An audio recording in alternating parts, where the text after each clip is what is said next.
Hello students. आज हम ये वीडियो उन लोगों के लिए लेकर आए हैं जो क्लास 10th 2022 में एग्ज़ाम देने वाले हैं। ठीक है, और जो 2022 में एग्ज़ाम देने वाले हैं उनके लिए ऑब्जेक्टिव क्वेश्चन है 2022 का। प्रीवियस ईयर क्वेश्चन पूछा गया, जो पीछे का क्वेश्चन पूछा गया सारा सब्जेक्ट का, वे क्वेश्चन कराने वाले हैं। लेकिन आज हम फिजिक्स का चैप्टर 1 और 2, एक चैप्टर है प्रकाश का परिवर्तन तथा अपवर्तन, उससे रिलेटेड आज ऑब्जेक्टिव क्वेश्चन उसे कराना है। अगर ये ऑब्जेक्टिव क्वेश्चन प्रकाश का परिवर्तन तथा अपवर्तन से अगर कर लेते हैं, आप 100 क्वेश्चन करवाएंगे। ठीक है, अभी कुछ क्वेश्चन करवा रहा हूँ जो कि 100 क्वेश्चन ये करवाएंगे ये चैप्टर से।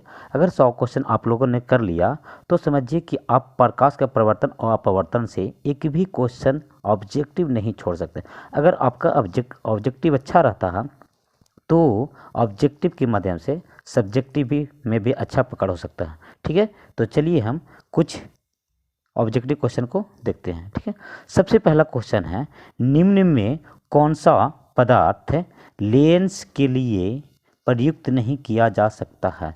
ठीक है, तो इसका आंसर क्या होगा? पित्तल। क्या होगा? पित्तल। चलिए दूसरा क्वेश्चन देखें, एक गोलीय दर्पण की फोकस दूरी अगर 20 सेंटीमीटर प्लस में हो तो यह गोलीय दर्पण जो होगा कैसा होगा? तो यह गोलीय दर्पण इनमें से कोई नहीं होगा। ठीक है, तालाब। तीसरा क्वेश्चन, तालाब का जल कम गहरा दिखाई देने के कारण कैसा होता है? तो अपवर्तन होता है। क्या होता है? अपवर्तन होता है। ठीक है, चौथा क्वेश्चन देखिए। चौथा क्वेश्चन बोला अवतल दर्पण की फोकस दूरी होती है। अवतल दर्पण की फोकस दूरी क्या होती है? तो ऋणात्मक होती है। क्या होती है? ऋणात्मक होती है। किसी अवतल दर्पण की फोकस दूरी अगर एफ हो और उसकी वक्रता त्रिज्या क्या हो? आर हो, तो उसमें संबंध क्या होगा? तो संबंध होगा आर जो होगा आर, देखिए ये आंसर होगा बी, आर जो होगा 2f के इक्वल होगा। ठीक है, छठा क्वेश्चन देखते हैं। छठा क्वेश्चन है, कौन सा लेंस अभिसारी लेंस भी कहलाता? कौन सा लेंस अभिसारी लेंस भी कहलाता? तो इसका आंसर होगा बी। क्या होगा इसका आंसर? बी होगा, उत्तल लेंस। क्या लेंस होगा? उत्तल लेंस। ठीक है, सातवां क्वेश्चन देखिए। सातवां क्वेश्चन बोल रहा उत्तल दर्पण में प्रतिबिंब बनता। उत्तल दर्पण में प्रतिबिंब बनता कैसा बनता है? तो उत्तल दर्पण में प्रतिबिंब बनता कैसा बनेगा? आभासी बनेगा। कैसे बनेगा? आभासी बना। आठवां क्वेश्चन देखिए। आठवां क्वेश्चन बोला प्रकाशिक माध्यम कितने प्रकार के होते हैं? प्रकाशिक माध्यम जो होते हैं कितने प्रकार, प्रकाशिक माध्यम कितने प्रकार के होते हैं? ठीक है, तो 8 नंबर के आंसर होगा 3 प्रकार के। कितने प्रकार के होंगे? 3 प्रकार के होंगे। कितने प्रकार के हैं? 3 प्रकार के। तैलीय, 9वां क्वेश्चन, तैलीय कागज होता है क्या होता है? पारदर्शक, अपारदर्शक या परिभाषक या इनमें से? तैलीय जो कागज होती है वो क्या होते हैं? परिभाषक। क्या होते हैं? परिभाषक। आंसर क्या होगा? तो सी। चलिए 10वां क्वेश्चन देखिए। 10वां क्वेश्चन बोला समतल दर्पण की फोकस दूरी होती है। समतल दर्पण की जो फोकस दूरी होती है क्या होती है? तो अनंत होती है। क्या होती है? अनंत होती है। ठीक है, क्वेश्चन 16 देखेंगे। क्वेश्चन 16 में किसी गोलीय दर्पण तथा किसी पतले गोलीय लेंस दोनों की फोकस दूरी अगर -15 सेंटीमीटर है तो दर्पण तथा लेंस संभवतः है। क्या होगा? तो उत्तर इसका होगा क्या होगा? उत्तर होगा दोनों अवतल होगा। लेंस और गोलीय दर्पण जो पतले तो होगा वो दोनों क्या होगा? अवतल लेंस होगा। क्या होगा? दोनों अवतल ही होगा। क्या कैसा होगा? तो अवतल होगा। 17 क्वेश्चन, प्रकाश के अपवर्तन के कितने नियम हैं? प्रकाश के अपवर्तन के कितने नियम हैं? तो प्रकाश के अपवर्तन के 2 नियम हैं। 18 क्वेश्चन है, प्रकाश के परिवर्तन के कितने नियम हैं? प्रकाश के परिवर्तन के कितने नियम हैं? तो प्रकाश के परिवर्तन के भी 2 नियम। कितने नियम हैं? 2 नियम है। ये सारा क्वेश्चन पूछा गया। ठीक है, चलिए 19 नंबर क्वेश्चन, सरल सूक्ष्मदर्शी में किसका उपयोग किया जाता है? सरल सूक्ष्मदर्शी में किसका उपयोग किया था? तो उत्तल लेंस का। किसका? उत्तल लेंस का। किसका उपयोग किया जाता? उत्तल लेंस का। क्वेश्चन नंबर 20, किसी माध्यम के अपवर्तनांक का मान क्या होता है? तो इसका आंसर होगा सी। क्या होगा? सी, साइन आई गुने साइन आर। किसी माध्यम के अपवर्तनांक क्या होगा? साइन आई गुने साइन आर। ठीक है, ये आपका क्वेश्चन जो दिया गया है शायद आंसर होगा ये रॉन्ग है। ये रॉन्ग है, सॉरी ये रॉन्ग है। ठीक है, आंसर आपका इसका होगा 20 का कि अपवर्तनांक किसी का क्या होता? तो ये होगा क्या? Sine I Y sine R. क्या होगा? ये होगा आंसर। ठीक है, 21 नंबर क्वेश्चन, एक उत्तल लेंस होता है। एक उत्तल लेंस होता है, इसका क्या होता है? तो आंसर होगा किनारों की अपेक्षा मोटा होता है।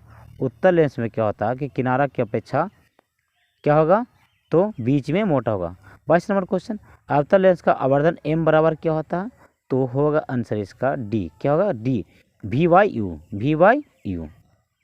इस क्वेश्चन देखिए, 22 क्वेश्चन है, अवतल लेंस का आवर्धन m बराबर होता है, m बराबर, अवतल लेंस का आवर्धन m बराबर क्या होता है? तो VYU, VYU। 23 number question, 23 number का क्वेश्चन करा कि गोलीय दर्पण में फोकसांतर एवं वक्रता त्रिज्या के संबंध क्या होगा? तो इसका आंसर होगा ये। क्या होगा? ये R बराबर 2F, R बराबर कितना होगा? 2F। ठीक है। 24 नंबर क्वेश्चन बोला, निर्गत किरण एवं अभिलंब के बीच के कोण को क्या कहते हैं? निर्गत किरण एवं अभिलंब के बीच के कोण को क्या कहते हैं? तो इसका आंसर होगा निर्गत कोण। क्या होगा? निर्गत कोण। 1 metre, 25 number question, 1 metre focus दूरी वाला उत्तल लेंस की क्षमता क्या? 25 नंबर क्वेश्चन बोला 1 मीटर फोकस दूरी वाला उत्तल लेंस की क्षमता क्या होगी? तो आंसर होगा 1 डायोप्टर। कितना होगा? 1 डायोप्टर। ठीक है।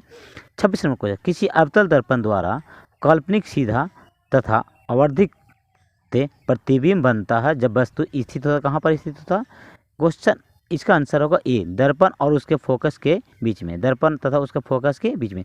क्वेश्चन नंबर 27, किस दर्पण द्वारा प्रतिबिंब सीधा एक छोटा होता है? किस दर्पण द्वारा प्रतिबिंब सीधा एवं क्या होता है? छोटा होता है। तो उत्तल दर्पण में क्या होता है कि सीधा होता है प्रतिबिंब और उससे छोटा होता है। ठीक है। अब देखिए 28 नंबर क्वेश्चन, अवतल दर्पण क्या है? अवतल दर्पण के एक और नाम क्या है? तो अभिसारी। क्या आंसर? अभिसारी। ठीक है। चलिए क्वेश्चन नंबर 29, उत्तल दर्पण से बना प्रतिबिंब कैसा होता है?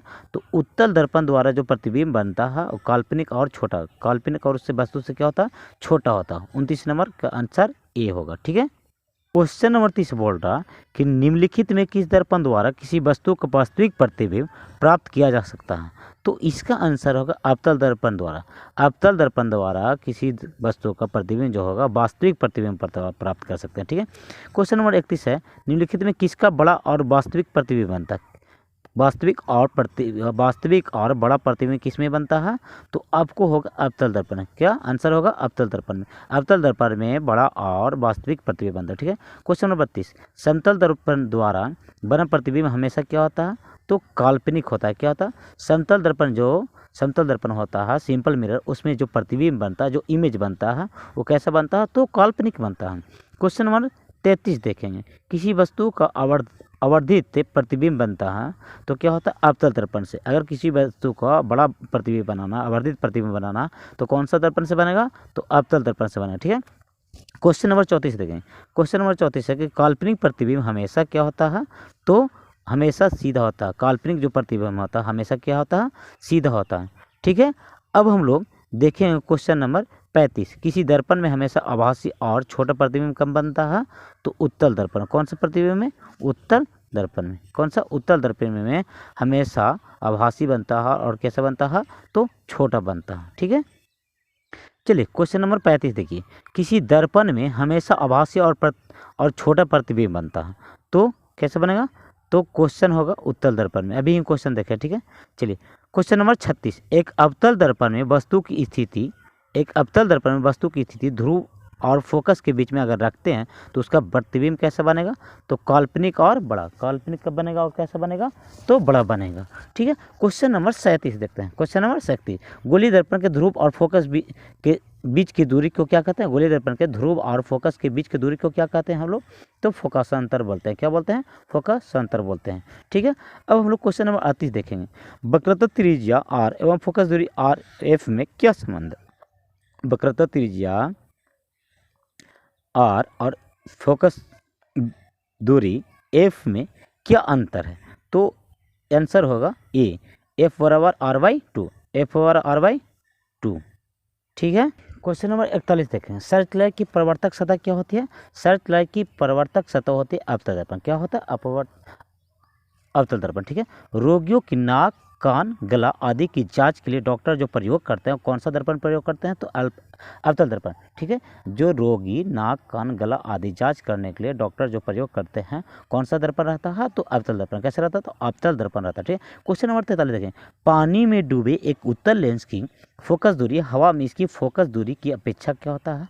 तो कम होती है। क्या होता है, पानी में जो डूबा हुआ उत्तल लेंस की जो फोकस दूरी होती है, हवा में इसकी फोकस दूरी क्या होती है कि इसका अपेक्षा क्या होता है, कम होता है। क्वेश्चन नंबर 44 देखिए, उत्तल लेंस में बना प्रतिबिंब कैसा होता है, तो वास्तविक एवं उल्टा। कभी भी उत्तल लेंस में प्रतिबिंब बनेगा तो वास्तविक और उल्टा होगा। कैसा होगा, वास्तविक और क्या होगा, तो उल्टा हो गया। ठीक है, वास्तविक और उल्टा।